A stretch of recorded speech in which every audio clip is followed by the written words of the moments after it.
Cassidy Harper woke to darkness so absolute it felt like a weight pressing against her eyes. For a moment she couldn't remember where she was. The sharp chemical tang of new paint and the faint creak of a settling house reminded her. This was her grandmother's old home, the one she'd inherited and decided to restore.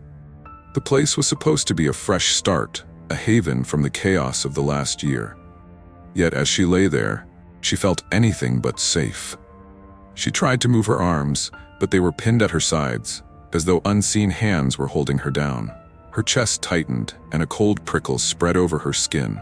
Cassidy's mind screamed at her to sit up, to breathe, but her body refused to obey. Her wide eyes darted around the room, straining to see something, anything, in the impenetrable blackness. A sound cut through the silence, a faint, rasping whisper. "Cassidy." The voice was barely audible, like dry leaves scraping against pavement, yet it seemed to echo in her skull. "Who's there?" she tried to yell, but no sound escaped her lips. Her throat burned with the effort, and her panic mounted. The whisper came again, closer this time. She could feel it brushing against her ear, sending a shiver down her spine. Finally, with a jarring snap, Cassidy's body obeyed her commands. She bolted upright, gasping for air. The room was still dark, but the oppressive weight had vanished. Her hands clutched the edge of the quilt her grandmother had sewn decades ago, now damp with sweat. "Just a nightmare," she whispered to herself, her voice trembling. She reached for her phone on the nightstand, desperate for the comforting glow of its screen. The clock read 3:12 a.m. A notification blinked. One new voicemail. Her stomach knotted. She hadn't heard the phone ring. With shaking fingers, she played the message. The distorted, crackling noise filled the speaker at first. Then came the voice, soft and deliberate. "Why did you come back, Cassidy? You shouldn't have." She dropped the phone as though it had burned her. It clattered to the floor, the voicemail still playing. The voice on the other end, a voice she recognized but didn't want to believe, was her grandmother's. But her grandmother had been dead for 3 years. The next morning brought no relief. Pale sunlight filtered through the heavy curtains, casting long shadows across the room. Cassidy sat on the edge of the bed, staring at her phone. The voicemail was gone, no record of it existed in her call log. She replayed the events of the night in her mind, trying to convince herself it had been a hallucination brought on by exhaustion. Yet, deep down, she knew better. As she moved through the house, the creaking floorboards seemed louder than they should have been, as though they were protesting her presence. The air felt heavy, charged with something she couldn't name. Every now and then she caught herself glancing over her shoulder, certain she'd seen a flicker of movement in her peripheral vision. Her grandmother's voice haunted her thoughts. Why had she said those words? What did she mean by, "You shouldn't have come back"? Cassidy's chest tightened every time she replayed the memory. By midday, she decided she couldn't stay cooped up in the house any longer. She needed fresh air, a distraction.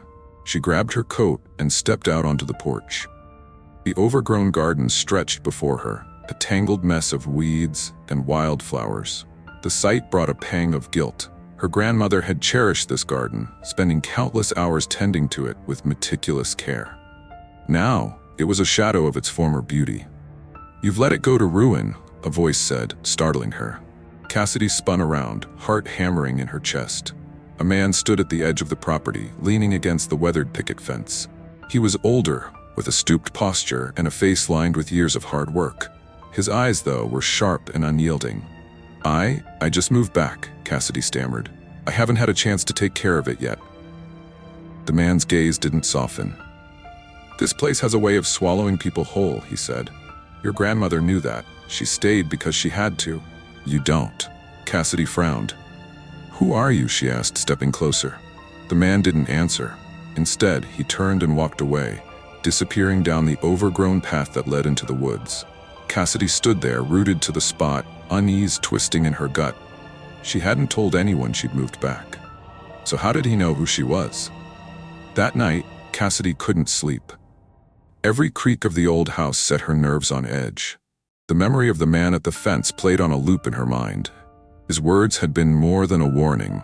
They felt like an accusation. As midnight approached, she found herself pacing the living room. the dim light of a single lamp casting long shadows across the walls. Her grandmother's portrait hung above the mantel, the one where she was young and smiling, her eyes crinkled with joy. Cassidy had always loved that picture, but tonight the expression unsettled her. The smile seemed too knowing, the eyes too sharp, as if the image itself was watching her. She shook her head, scolding herself for letting her imagination run wild. But when she turned away, a soft tapping echoed from upstairs. It was faint, almost imperceptible, but in the oppressive silence it might as well have been a shout. Cassidy froze, her breath catching in her throat. "It's just the house settling," she whispered, though the words rang hollow. Summoning her courage, she grabbed a flashlight from the kitchen drawer and headed toward the staircase. Each step creaked loudly beneath her weight, the sound amplified in the stillness. The tapping grew louder as she ascended, rhythmic and deliberate. It led her to the door of the attic, a place she'd avoided since moving in. The door was slightly ajar, and a thin sliver of darkness peeked through the gap. Cassidy hesitated, her hand hovering over the doorknob. Every instinct screamed at her to turn back, to lock the door, and forget she'd heard anything. But she couldn't. She needed answers. Pushing the door open, she shone the flashlight into the attic. Dust motes danced in the beam, and the air was thick with the scent of mildew and aged wood. At first, the room seemed empty. Then she saw it, a small wooden box sitting in the center of the floor. It hadn't been there before. Her heart pounded as she approached the box. It was unmarked, its surface scratched and worn. When she lifted the lid, a chill ran through her. Inside was a single photograph, yellowed with age. It was a picture of her grandmother, standing in the garden, but something was wrong. Her grandmother wasn't alone. A dark figure loomed in the background, its face obscured, but its presence unmistakable.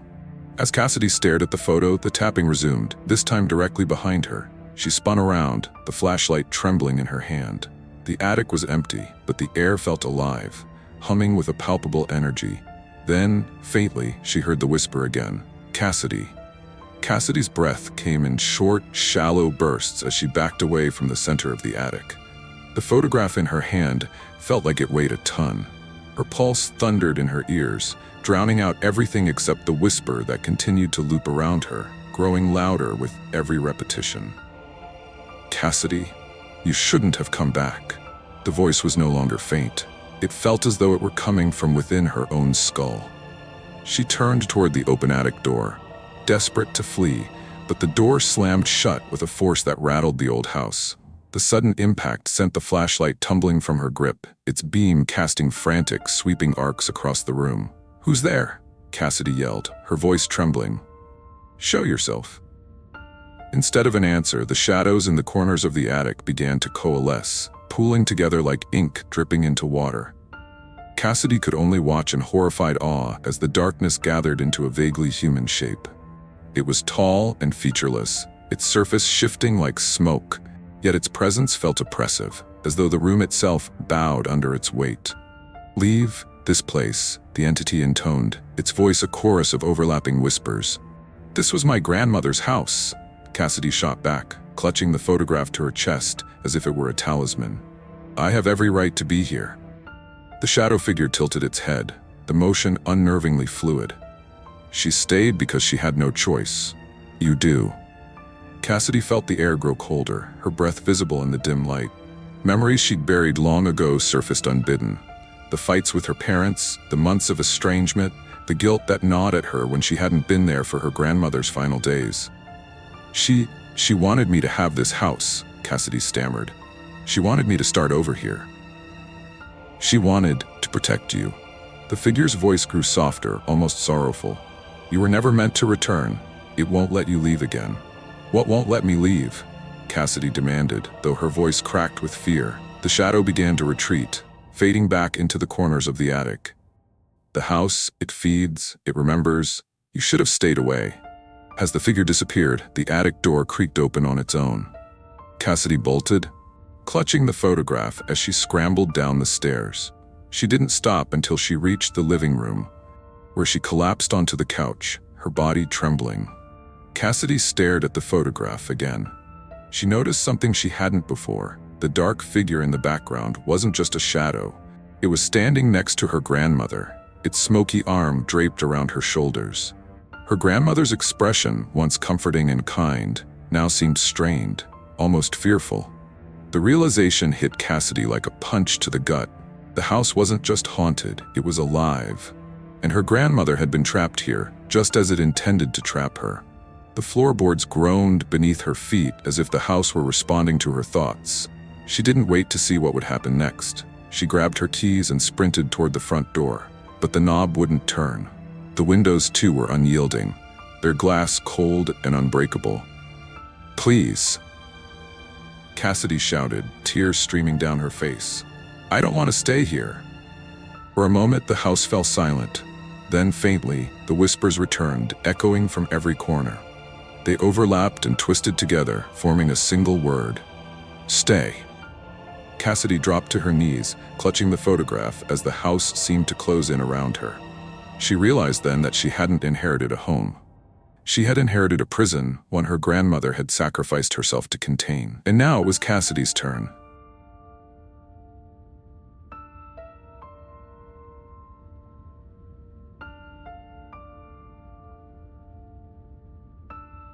As the clock ticked past 2 a.m., Ellie's bedroom was drenched in a suffocating stillness. Moonlight filtered through the blinds, casting skeletal shadows across the walls, but it did little to dispel the oppressive darkness clinging to the corners. Ellie, a struggling artist in her late 20s, lay sprawled on her mattress, her limbs heavy with exhaustion. She hadn't slept well in weeks, ever since the dreams started. It always began the same way. Ellie would drift off into a light, uneasy sleep, only to jolt awake with her chest pinned to an invisible weight. Her arms and legs refused to obey her, locked in a paralysis that left her vulnerable and exposed. The room would twist into something foreign, walls that pulsed like living skin, shadows that rippled like water. And always, there was the figure. She had tried to convince herself it was just sleep paralysis, a well-documented phenomenon. But the figure, the black silhouette that stood at the foot of her bed, felt too real. It didn't just loom, it breathed, its ragged inhalations louder than her pounding heartbeat.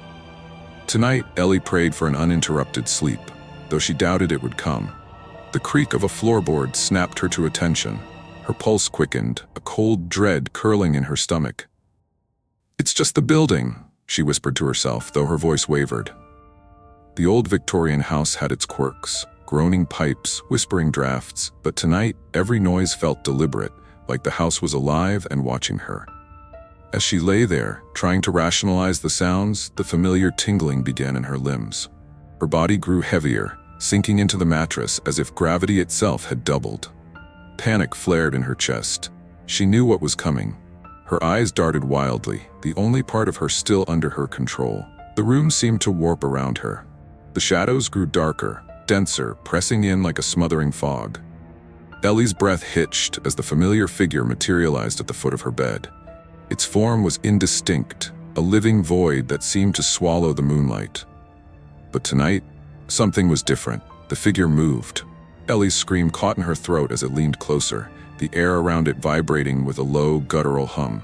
Its hand, or what should have been a hand, reached out, elongating into tendrils that seemed to flicker between solid and ethereal. It didn't just stand and watch this time. It pointed. Her eyes followed the direction of its gesture, landing on the corner of the room where the shadows pooled deepest.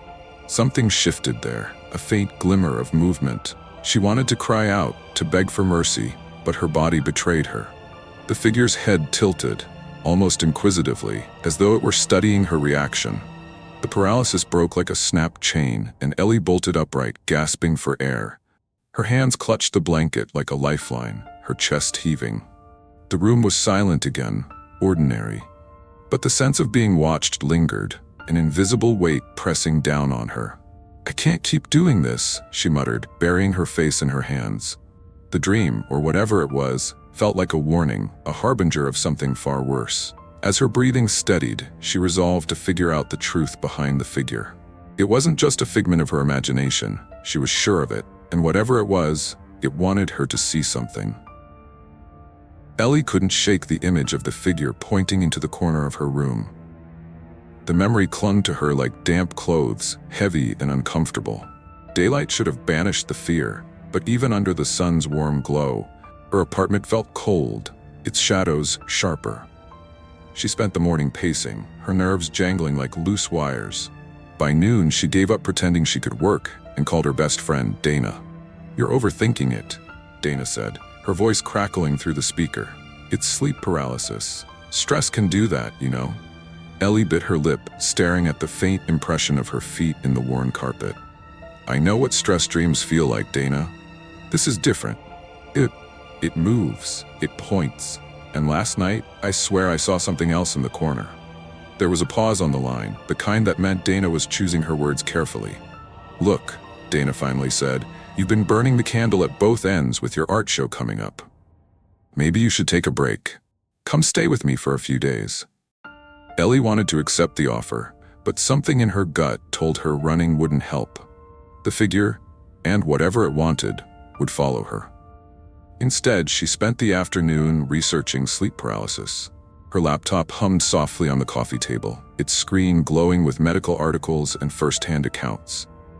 Words like hypnagogic hallucinations and disrupted REM cycles flashed before her eyes, but none of it explained why the figure felt so real. Frustrated, she slammed the laptop shut and leaned back against the couch. That's when she noticed the notebook. It lay half hidden beneath a pile of sketches on her desk. Ellie didn't remember leaving it there, but the sight of its worn leather cover sent a shiver down her spine. The notebook had belonged to her grandmother, a woman known for her eccentricities and her collection of occult books. Ellie hadn't touched it since inheriting it years ago, but now it seemed to call to her. She hesitated, her fingers hovering over the cover, before finally picking it up. The leather was cool under her touch, the pages brittle and yellowed with age. Flipping through it, she found strange symbols and cramped handwriting, some of which she couldn't decipher. But one page caught her eye. The words "Watcher of the Threshold" were scrawled across the top in bold, uneven letters. Beneath it was a crude drawing that made her stomach turn. It was the figure from her dreams, unmistakable in its amorphous form. Notes surrounded the drawing, written in a frantic hand. "It points to the veil. Beware the hidden ones. Don't let it linger." Her breath quickened as she read, her eyes darting across the page. The notes described the Watcher as a being that existed between realms, a guide or a guardian of things that shouldn't cross into the mortal world. But the warnings were clear. Prolonged contact could unravel the barrier between reality and something far darker. Ellie slammed the notebook shut and pressed it to her chest, her mind racing. If her grandmother had encountered this thing, then maybe the notebook held answers. Or maybe it was just another rabbit hole that would lead to nothing but more sleepless nights. That night, Ellie approached her bed like a soldier preparing for battle. She left the bedside lamp on, her grandmother's notebook resting on the nightstand. Her heart thudded painfully as she climbed under the covers, bracing herself for the inevitable. When the tingling began, it was almost a relief. At least she knew what to expect. Her body froze, her limbs leaden, and the shadows in the room thickened like ink spreading in water. The Watcher appeared at the foot of her bed, but this time, it wasn't alone. A second figure emerged from the corner, smaller and more defined. It had a human-like shape, but its features were blurred, as though someone had smudged a painting before it dried. The two figures seemed to communicate, their movements eerily synchronized. Then, without warning, the Watcher turned and pointed at Ellie. A voice, low and guttural, filled her ears. "You opened the door." The paralysis shattered, and Ellie bolted upright with a scream. The room was empty, but the voice echoed in her mind, chilling her to the core. She grabbed the notebook and flipped to the last few pages, hoping for guidance. What she found instead made her blood run cold. In her own handwriting, though she didn't remember writing it, were the words, "It's coming." Ellie didn't sleep the rest of the night. She sat at the kitchen table, the notebook open in front of her, its pages illuminated by the dim light above. Her hands trembled as she traced the scrawled words she couldn't remember writing. "It's coming." The letters felt alive, pulsing with a dark energy she couldn't explain. By morning, her exhaustion had settled into a deep, bone-weary numbness. She decided she couldn't face this alone anymore. Dana would think she was crazy, but at least she'd be there to ground her. Ellie grabbed her phone and dialed, pacing as the call connected. Dana answered on the second ring. "Ellie? You sound awful. What's going on?" Ellie hesitated, her eyes darting to the notebook on the table. "I need you to come over," she said, her voice barely above a whisper. "Something's happening, and I don't know how to explain it over the phone. Please." Dana sighed but agreed to come by that afternoon. Ellie spent the hours leading up to her arrival cleaning obsessively, anything to keep her mind from spiraling. But no matter how much she scrubbed, the feeling of being watched lingered, an invisible presence pressing down on her. When Dana finally arrived, Ellie nearly collapsed with relief. She ushered her friend inside, locking the door behind them. "Okay," Dana said, dropping her purse on the couch. "What's so urgent?" Ellie hesitated, chewing her bottom lip. "I've been having these episodes. Sleep paralysis, but worse. There's this figure, and I found this notebook that belonged to my grandmother.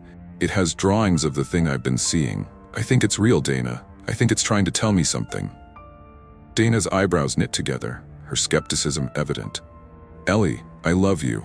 But this sounds like sleep deprivation, mixed with too many horror movies. Let me help you figure this out rationally." Ellie pulled out the notebook and flipped to the drawing of the Watcher. Dana's expression shifted as she stared at the crude sketch. "Okay, that's creepy," she admitted, "but it doesn't prove anything. Maybe your grandmother had similar sleep issues, and this is all coincidence." Before Ellie could argue, the lights flickered. Both women froze, their eyes darting to the overhead bulb as it buzzed and dimmed. Ellie's heart thudded painfully in her chest. "It's here," she whispered. The shadows in the room deepened, pooling unnaturally in the corners. Dana grabbed Ellie's arm, her grip tight. "What the hell is happening?" she demanded, her voice shaking. A low hum filled the air, vibrating through their bones.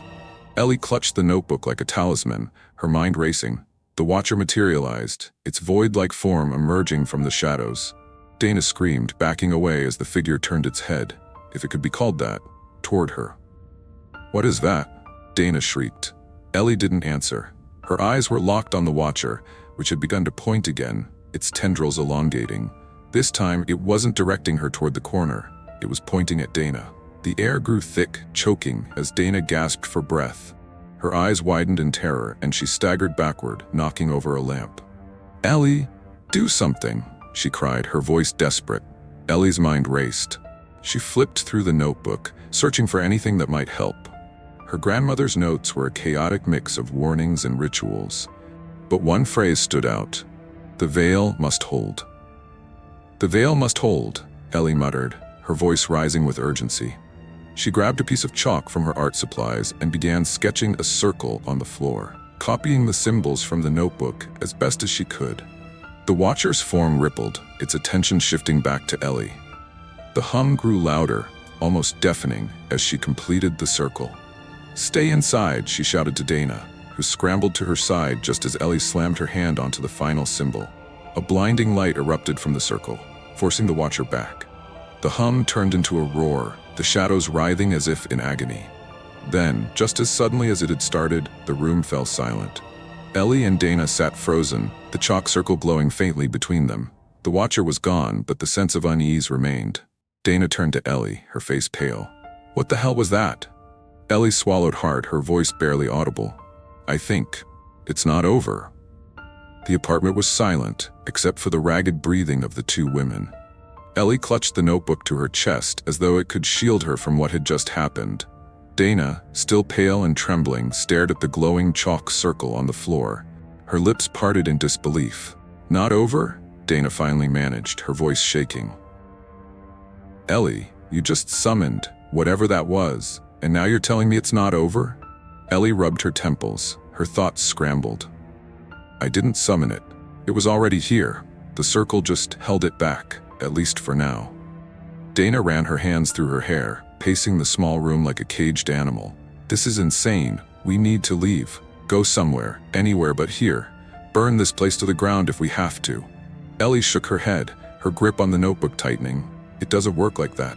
The Watcher isn't tied to this apartment. It's tied to me. I opened the door, Dana. It's my fault."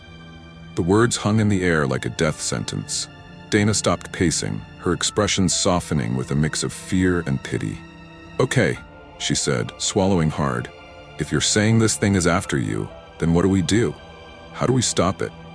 Ellie hesitated, flipping through the notebook for answers. The pages felt heavier now, the ink darker, as if the book itself was alive. Her grandmother's frantic notes painted a grim picture of the Watcher's purpose. It was not just a guide or a guardian, it was a gatekeeper, ensuring that the boundaries between worlds remained intact. And Ellie had somehow weakened those boundaries. One passage caught her eye. "The veil can only be restored by facing the source.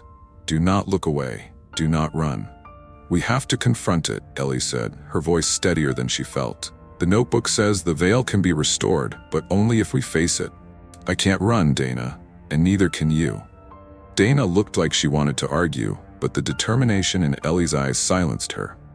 "Fine," she said, exhaling sharply. "But if we're doing this, you better have a plan." Ellie spent the next hour preparing. She drew another circle on the floor, this one more intricate, copying every detail from her grandmother's notes. Dana helped, though her hands trembled with every stroke of chalk. When the circle was complete, Ellie placed the notebook in the center and lit a single candle. "This will anchor us," Ellie explained, her voice calm despite the storm raging inside her. "No matter what happens, we have to stay inside the circle. Do you understand?" Dana nodded, though her wide eyes betrayed her terror. "And then what?" Ellie took a deep breath. "We wait." The wait was agonizing, the silence stretching out like a taut wire ready to snap. Then, just as Ellie's resolve began to waver, the air grew cold. The candle flickered, its flame bending unnaturally before snuffing out entirely. The shadows thickened, coiling like snakes around the edges of the room. The Watcher emerged first, its void-like form twisting and undulating as it stepped closer to the circle. Behind it, more figures began to materialize, blurred, indistinct shapes that filled the room with a low, droning hum. Ellie's heart pounded, but she forced herself to hold her ground. "Why are you here?" she demanded, her voice trembling but firm. The Watcher tilted its head, its form rippling. Then the guttural voice returned, filling the room with its unnatural cadence. "The veil is broken. You must repair it, or they will come." Ellie exchanged a glance with Dana, who looked like she might faint. "How?" Ellie asked, gripping the notebook. "How do I repair it?" The Watcher pointed at her chest, its tendrils elongating toward her. Ellie gasped as an overwhelming weight pressed down on her, visions flooding her mind. She saw glimpses of another world, a place of endless darkness and shifting forms, where the Watcher stood as the lone barrier between chaos and reality. "You open the door," the voice repeated. "Close it." Ellie understood what it wanted. She had to sever the connection she'd created, but doing so would come at a cost. The connection was tied to her very being, and breaking it could destroy her. "Ellie, don't," Dana pleaded, grabbing her arm. "There has to be another way." Ellie shook her head, tears streaming down her face. "I don't have a choice, Dana. If I don't, they'll come through. This world isn't safe." She stepped into the center of the circle, clutching the notebook. The Watcher's tendrils wrapped around her, cold and suffocating. Ellie closed her eyes, focusing on the connection, the thread that bound her to the other side. With a final desperate cry, she willed it to sever. The room erupted in light, blinding and searing. Ellie felt herself being torn apart, every nerve in her body aflame. The last thing she heard was Dana screaming her name. Ellie woke to silence. The room was empty, the shadows gone. The chalk circle was smudged, and the notebook lay closed beside her. Dana knelt at her side, tears streaking her face. "Ellie?" Dana whispered, shaking her gently. Ellie groaned, her body aching as though she'd run a marathon. But the heaviness in the air was gone, the oppressive presence lifted. She looked at Dana, managing a weak smile. "I think it's over." But deep down, as she glanced at the faint scar forming on her chest where the Watcher's tendrils had touched her, Ellie couldn't shake the feeling that the door wasn't entirely closed. And maybe, just maybe, it never would be.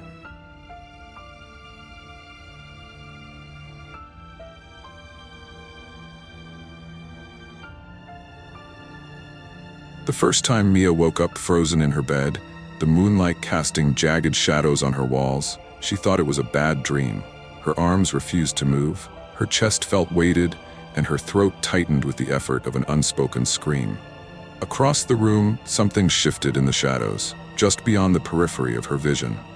It was subtle at first, a faint scraping, like fingernails against glass, but it grew louder, more insistent, until it sounded as if it was inside her skull.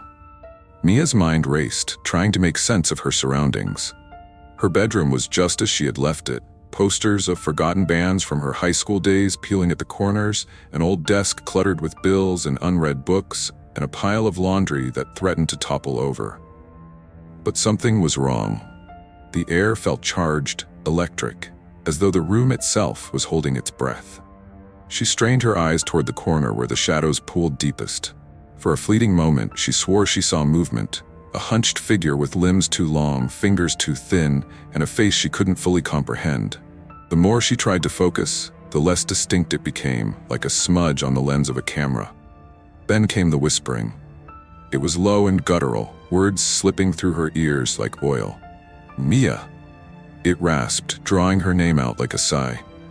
Her heartbeat roared in her ears, drowning out the whispers for a brief, merciful second. She tried to move again, willing her body to respond, but her muscles betrayed her. The thing in the corner shifted, the shadows rippling as it seemed to draw nearer. When Mia finally gasped awake, the sun was streaming through her blinds, chasing away the darkness. She bolted upright, her skin damp with sweat and her throat dry as sand.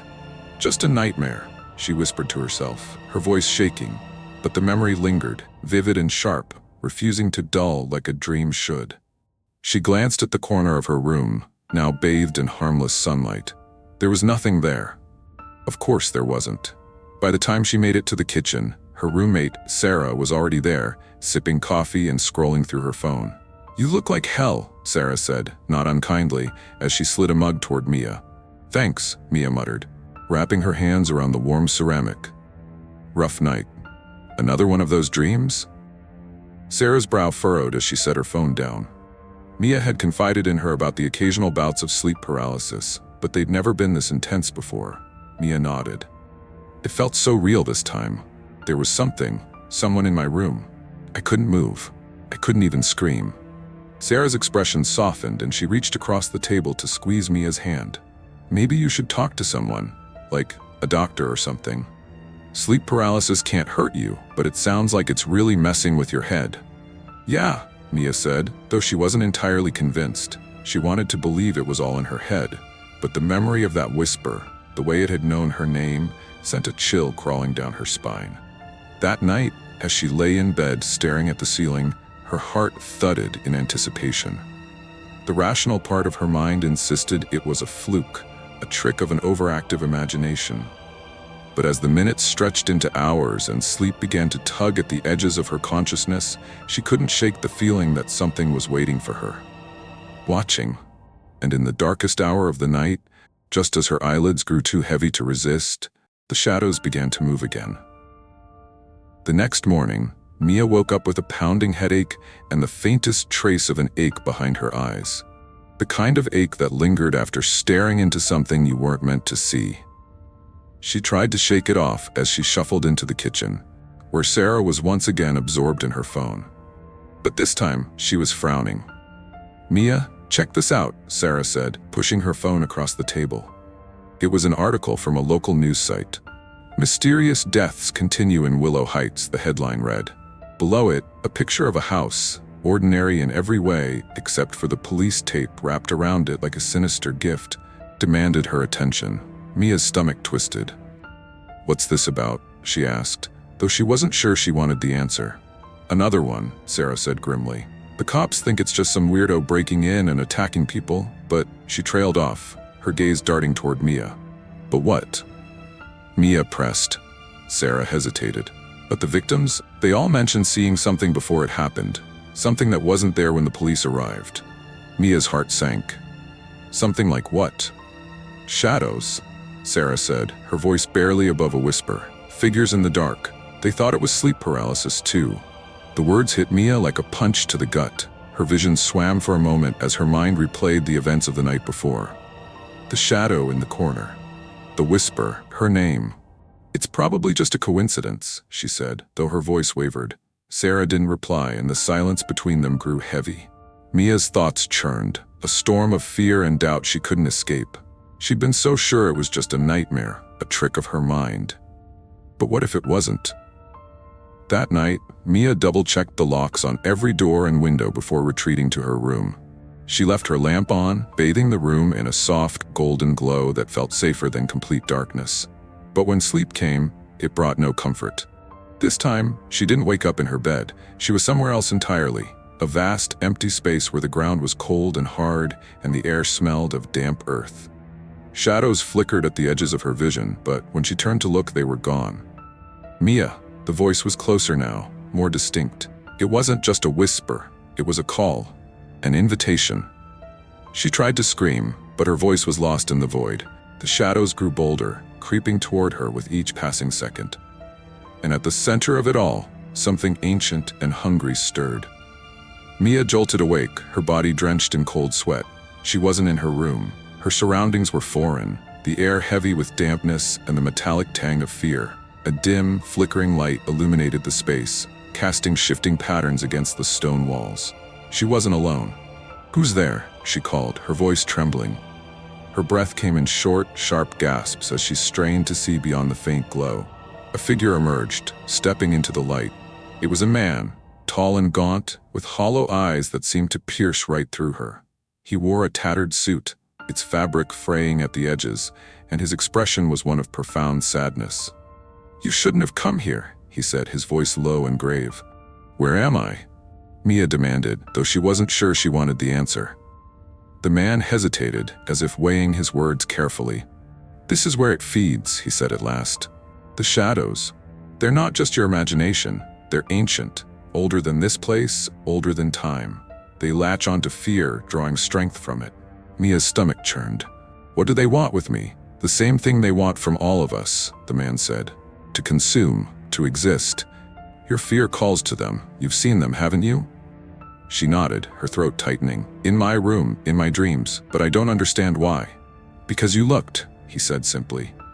"Most people ignore the whispers, dismiss the movement in the shadows as tricks of the mind. But you didn't. You let them in." Mia's heart sank. "How do I stop them?" The man's expression darkened. "You can't, not entirely. But you can fight back. Don't give them what they want. Don't let them feed on your fear." A sudden noise shattered the tense silence, a guttural growl that seemed to echo from every direction. The man stiffened, his eyes darting to the shadows, creeping closer. "It's too late," he whispered. Mia felt the world around her twist, the shadows tightening their grip. The man's warning echoed in her mind, but his words offered little comfort. The growl deepened, and the air grew colder, heavy with the scent of decay. She stumbled backward, her gaze darting around the space.